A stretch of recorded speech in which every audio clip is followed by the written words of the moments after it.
right, let's do this. Welcome, ladies and gentlemen, back, unfortunately, to another edition of the Uper Farmer Cigar Garage Talks. The weather took a turn.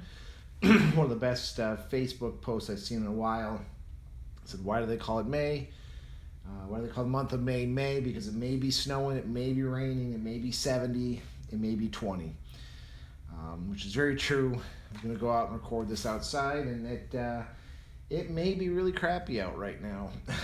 So in the deck, here having my cigar and beer. Welcome, ladies and gentlemen, to EMS Week.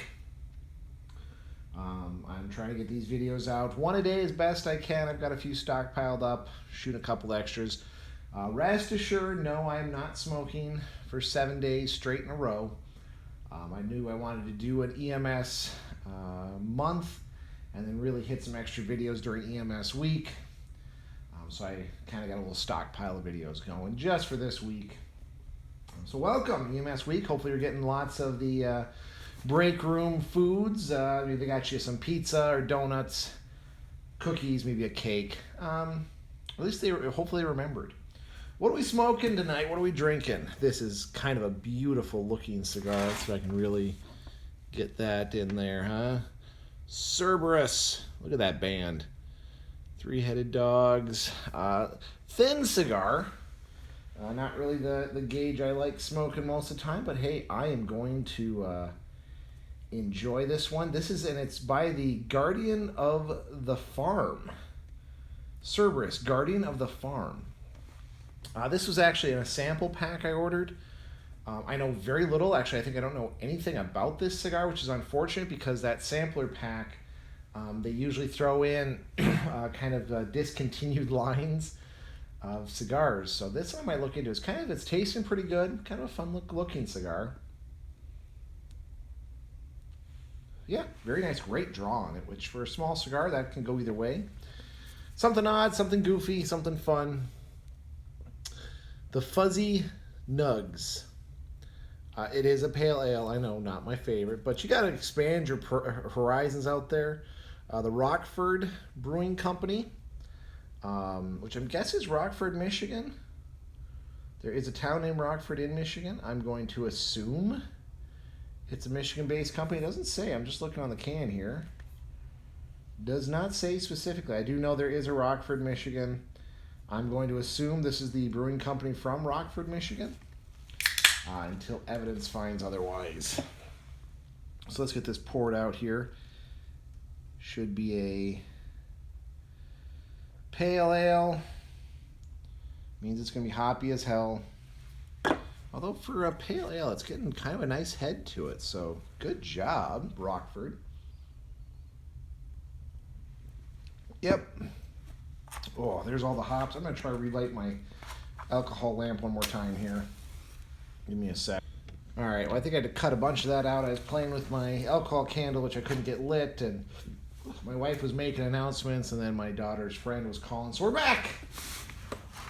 Again, beer, definitely pale ale, lots of hops. I'm going to look into this cigar a little bit more because I'm kind of enjoying it. So tonight, we're going to talk about something I know I'm going to miss if I 100% leave EMS. And that is the EMS Brotherhood. My God, that's an amazing, amazing thing. All public servants have this brotherhood, this belonging, this fraternity, group, whatever you want to call it. It was always cool to me as the Brotherhood. I know that's kind of sexist of me, bad me, but no, it's amazing. It's international. So if you're not familiar, if you've never been involved in a public service or a group of people, profession that has a brotherhood attached to it, basically it's such a strong sense of culture and belonging that is universal, international even, that I found out through a good friend of mine, Ben Clincy, who has EMS Capades podcast on the EMS Capades comic strip. He really showed that this brotherhood is international, which I got a little bit of when I was over in Ireland and a little bit when I was with when I lived near Canada and would talk to some of the guys across the ditch.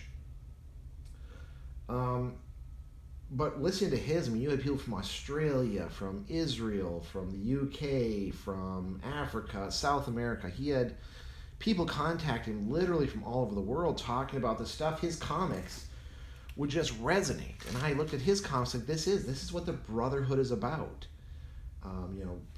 Helping each other out and self-sacrifice and the jokes we make.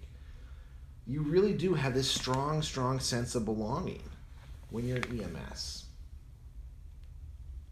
Now, I've had some of my military partners and military students tell me the closest thing they've ever gotten to the military brotherhood, that sense of camaraderie, that sense of belonging, that sense of, I can hate your guts, but I'll work with you to accomplish a mission or a goal, was to be an EMS.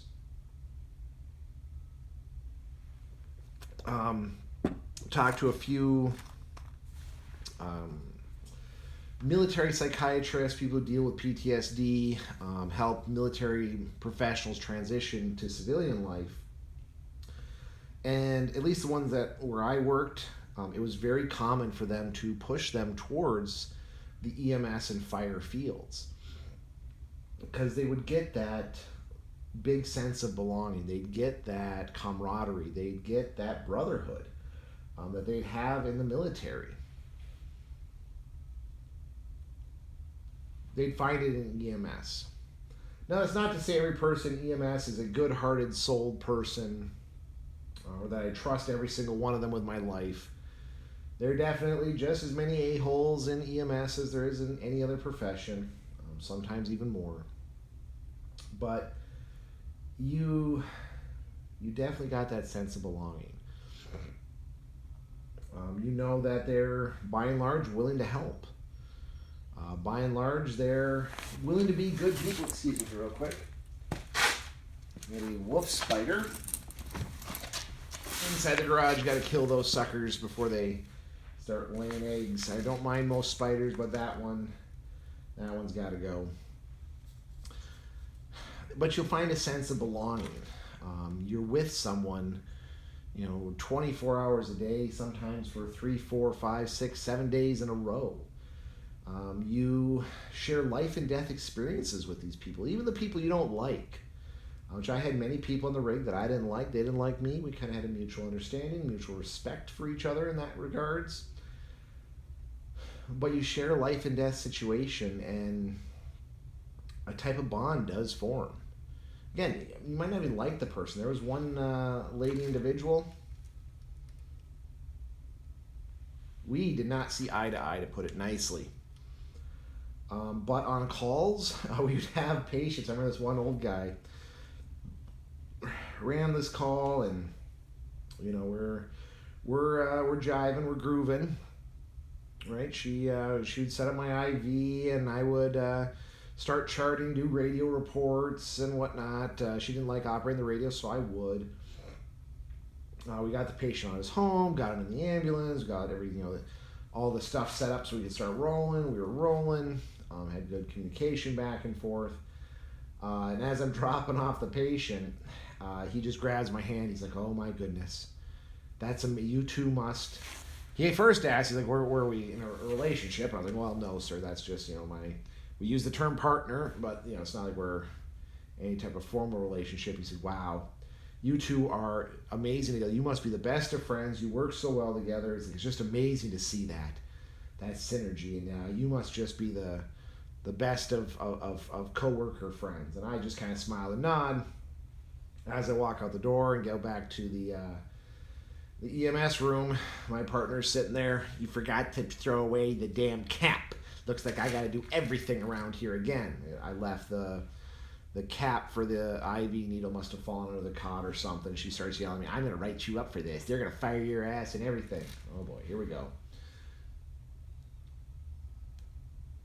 So, we were not the best of friends. We worked well together because we could put our personal differences aside. She was always complaining that I didn't clean. I was always complaining that she complained too much. But even with that, I had some personal issues come up that were pretty big for me. When my wife got really, really sick, she was one of the first people to pull me aside. And she just said, I know what you're going through. I don't know what you're going through personally, but I get it. I've been there. It was, of course, different for me than it was for you. Look, we don't always see eye to eye, but know that I mean this sincerely. If there's anything I can do for you to help you through this, just let me know. But she did joke, one of the few jokes she said, of course, it doesn't keep you, you're not off the fucking hook for cleaning, but anything else, you let me know. And she was dead serious. But I asked her to watch my kids for the night so me and my wife could go be alone for an evening out. She would have done it to help me through that. Even though, again, she tried to get me fired on more than one occasion. She wrote me up tons of times, put lots of complaints on my file. But when the chips were down, if we were on a call or either of us needed something, the other one was there for them. I even extended the same for her when she's going through some tough times. I told her, I said, look, we haven't always seen eye for eye. You try to get me fired more than once, but I'm here for you. I'll treat you just like anyone else. I'll treat you just like the partners I like. We got to chuckle over that one.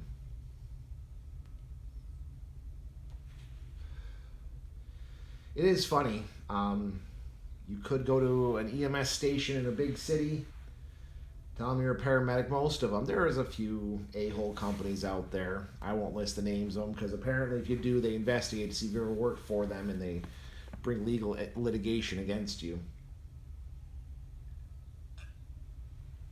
But there's a few bad companies that have bad cultures. But even in those ones, the employees themselves, usually very friendly, willing to help you, willing to talk, willing to have that camaraderie.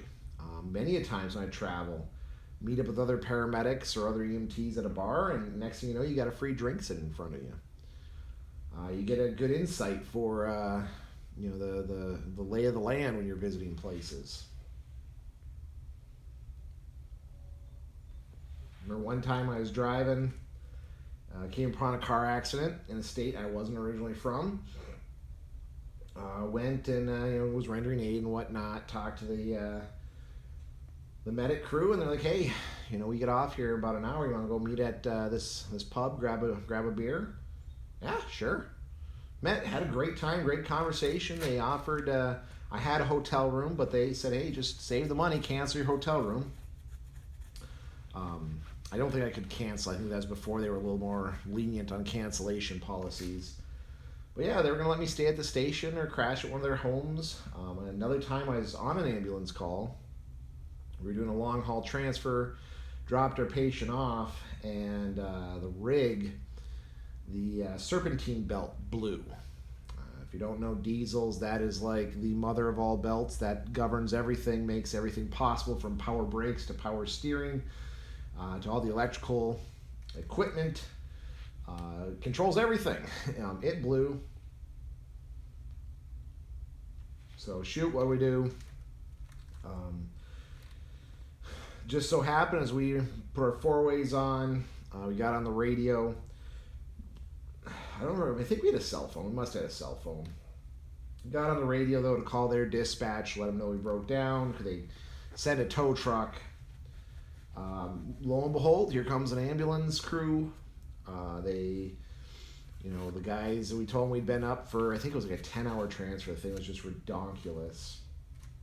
But they were able to get a tow truck to tow us for a remarkably good price to their station, because their station actually had a mechanic shop, had a garage with a fully outfitted mechanic shop, but their mechanic wasn't due in until the morning at 9, but they called him up. He said he'd be there at 7 to get us on the road by 9. And we were told, hey, crash out, dude. Crash out in our bunk room. They bought us dinner. Really good time. Really good guys. Again, we never met them before, didn't know them. was not one of our usual do areas where we do transfers to. But yeah, sat down, had a good meal with them, slept in a moderately comfortable bunk room. I'm not going to complain. It was a free bed. Now, mind you, our department would have paid for us to stay in a hotel, but it'd be hard to get to a hotel without transportation because our ambulance was in the garage. And, we stayed up, I think, until like 2 o'clock in the morning, just bullshitting, trading war stories, having a back and forth with it. It was a good time. Good time had by all. They, a couple of them did actually, I think that summer, come up and visit our station. We gave them the tour and cut some patches off some old uniforms. That's a big thing. It's trading patches. I don't have as many. I didn't really get too much into that. I have a handful of patches that I've traded throughout the years. So it was good though. That brotherhood, that camaraderie. It's amazing. Like I said, I've never served. I've been very open and honest about that. But the service members that I've trained or worked with, they say it's the closest thing you'll ever get to being in the military. And again, a lot of people who do what they call that, the reintegration, advocate these guys to go into EMS, to go into fire, to get that sense of belonging, that sense of brotherhood. It is odd. Yeah, just that sense of culture, sense of belonging. I think I'm going to save the partner phenomenon for the next video. There's an interesting phenomenon you get when you work with someone 24/7. That's a topic for a different video. This one is more just that culture we have. This fact that you can go to another station and you're going to know the ins and outs. You know who just by looking at the medics as you walk into a new station, you'll know who the paragods are. You know who the busybodies are, the ones who are all about the gossips and the rumors. You can just smell the ones who are on that career path looking to level up to a manager job, a shift position, a state job. They're just there to move on to the next step. You can see the ones who you are the ones that fake their EMS calls. They've done it all, right? If you've started one EJ, they've started 10. You once diagnosed fifth disease, they've diagnosed Cushing's disease or whatever other disease they want to make up. Those ones who they have war stories, but they never actually ran those calls, they're just stealing from someone else. You also have the fakers who, if you read their EMS report, they did great, they did perfect, there's nothing wrong with their patient care, but if you ever run a call with them, they're all thumbs and they're just going to lie on their patient care reports. You just know it, that culture, that sense of belonging. I'll miss it. That's something I want to stay in the EMS for. Again, when I'm talking continuing ed, it's just like family. You go to some of these conferences, it's like a big family reunion. There's some people I don't see except at conference, but we talk like we've known each other for 20, 30 years. You go to these conferences, and again, you're meeting the brothers and sisters. You hear that a lot. Again, complete strangers. They work on an EMS rig, though. Next thing you know, you're chatting it up. You're going out with drinks with them. You've never met them before. Just that sense of belonging. Shared tragedy, I've heard it called before. We've all been through that shared tragedy.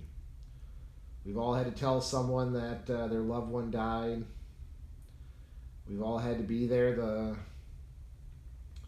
moment when you don't know what the hell's going on or what to do next. We've all been there for that triumph, making the save. We know the politics. We know the gripes. We've seen blood. We've seen guts. We've seen people mangled in ways that even Hollywood can't get right. Haunted by ghosts. Reliving calls in our head repetitively. We've all shared that. Shared tragedy. Shared experiences. That's the brotherhood. And I'll miss it. I'll miss it if I leave it. Even though I'll still have those experiences in my head, they'll be less. I'll be less. Because I gave up on the license. I don't know. Again, that's maybe a vote for staying in EMS. Trust me, there's more to come that I need to just let my license lapse. So we'll see what the rest of this month brings, ladies and gentlemen. Hopefully stay tuned. Hopefully you're enjoying this EMS month, EMS week special. We have about 2 weeks left before I got to call the ball. Anyway, I hope you stay safe out there. Yeah, and if you're one of the brothers and sisters, welcome to the video. Leave some comments, leave some love.